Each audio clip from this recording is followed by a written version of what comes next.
Common Law Wives and Concubines, Essays on Covenantal Christianity and Contemporary Western Culture, Stephen C. Perks. This is a Reconstructionist radio production with lrnteach.com. Please visit kuiper.org/books to download or purchase this book.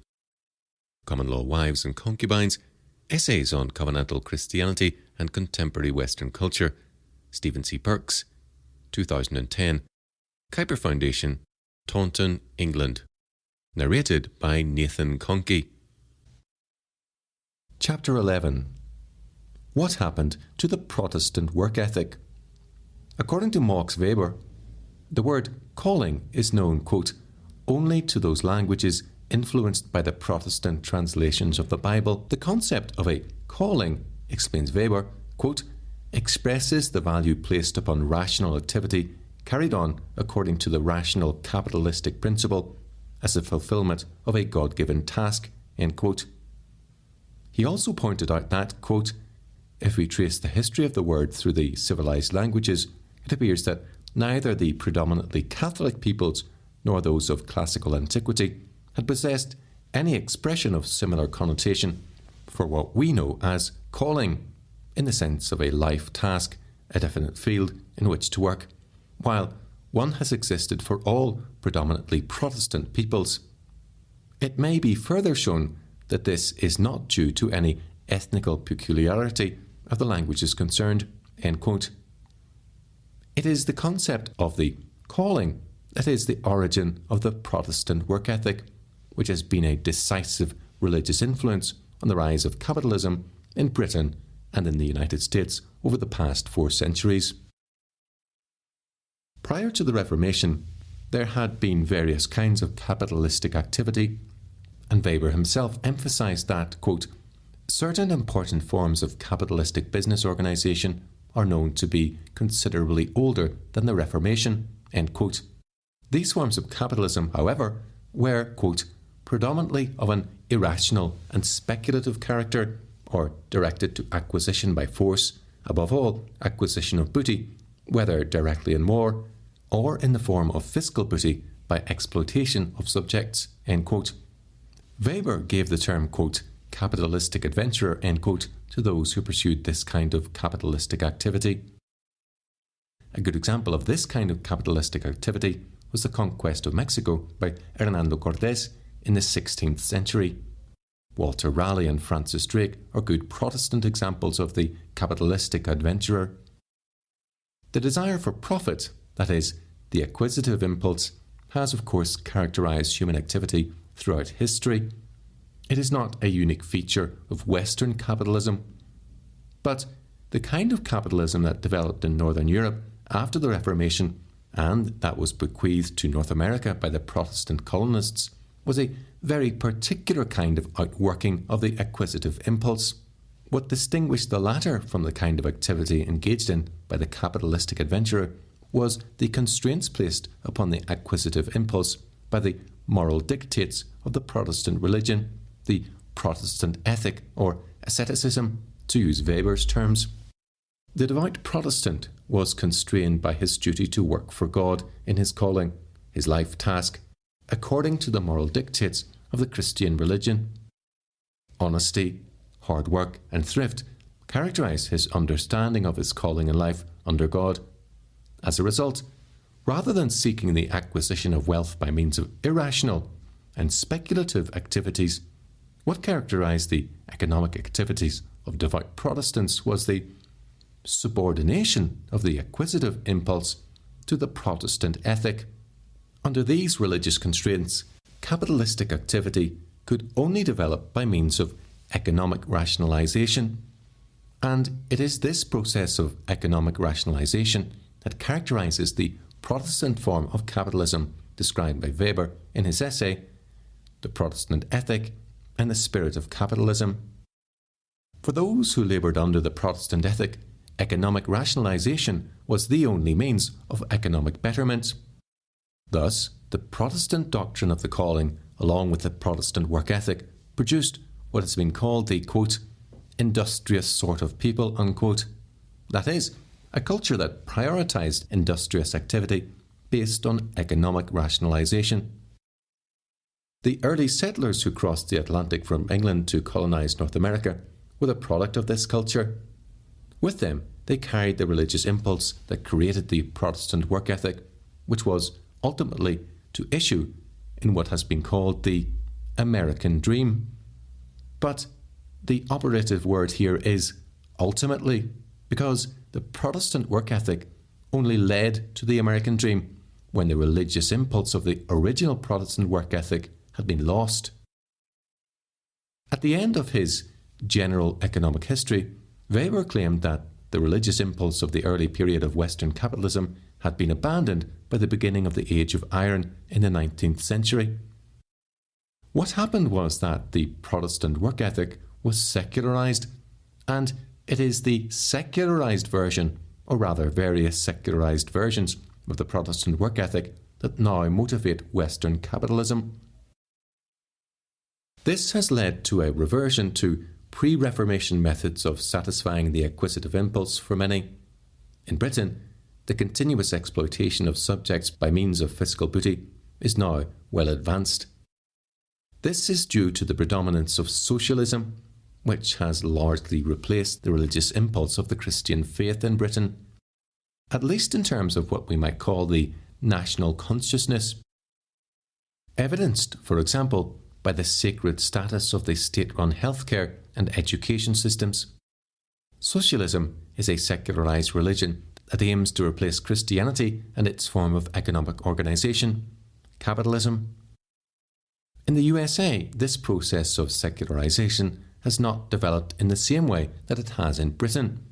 The American economic dream is a secularized version of the Protestant work ethic, but because the religious impulse has gone, the possibilities of reversion to the pre-Reformation methods of satisfying the acquisitive impulse are there. That is, for example, political exploitation of subjects by means of fiscal booty and irrational speculative forms of capitalistic adventurism. In North America, it is perhaps the latter, that is, irrational and speculative capitalism that predominates, whereas in Britain, with her socialist state and its continuous exploitation of subjects by means of fiscal booty that predominates, and is likely to get much worse the closer we get to European political integration. Though, of course, political exploitation is to be found in the USA, and irrational and speculative capitalism is present in Britain.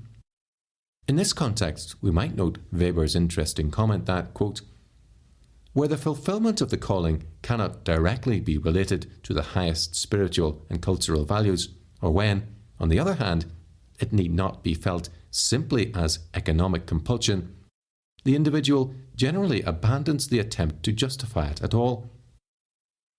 In the field of its highest development in the United States, the pursuit of wealth, stripped of its religious and ethical meaning, tends to become associated with purely mundane passions, which often actually give it the character of sport.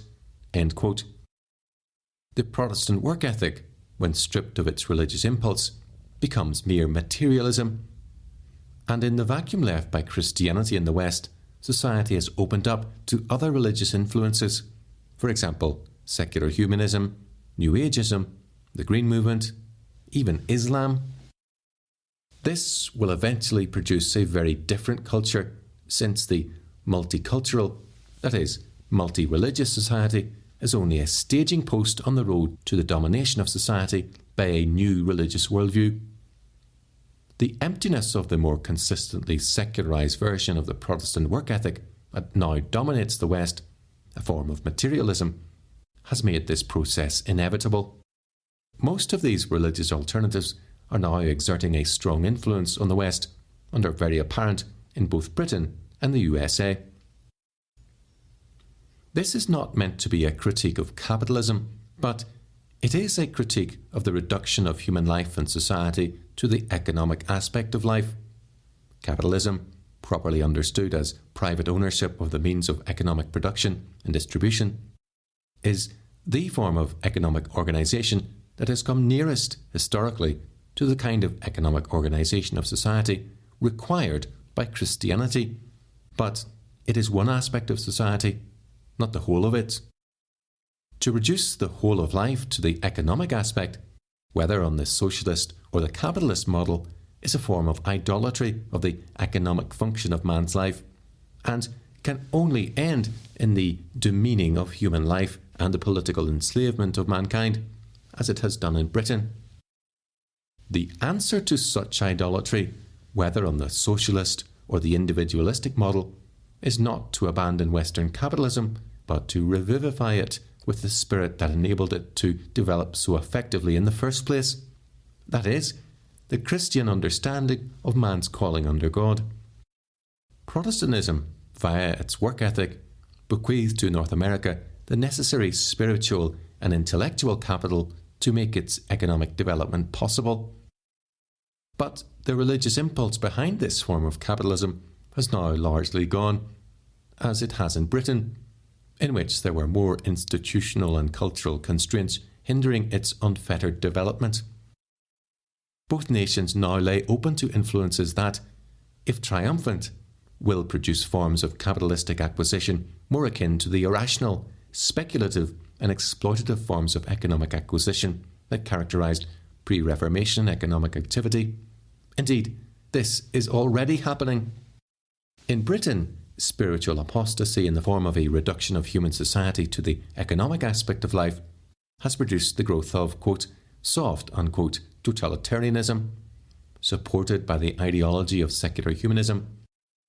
Economic activity is increasingly geared to controlling the wealth that already exists by means of political manipulation, rather than the unfettered creation of wealth. In the USA, there has likewise been a process of secularization, but this has not been dominated by socialistic ideals to the extent that it has in Britain. Whereas the ideology of socialism provided meaning for many in Britain during the 20th century, all sorts of different ideologies have provided this in the USA. To the British, therefore, the USA seems a land of extremes and contradictions.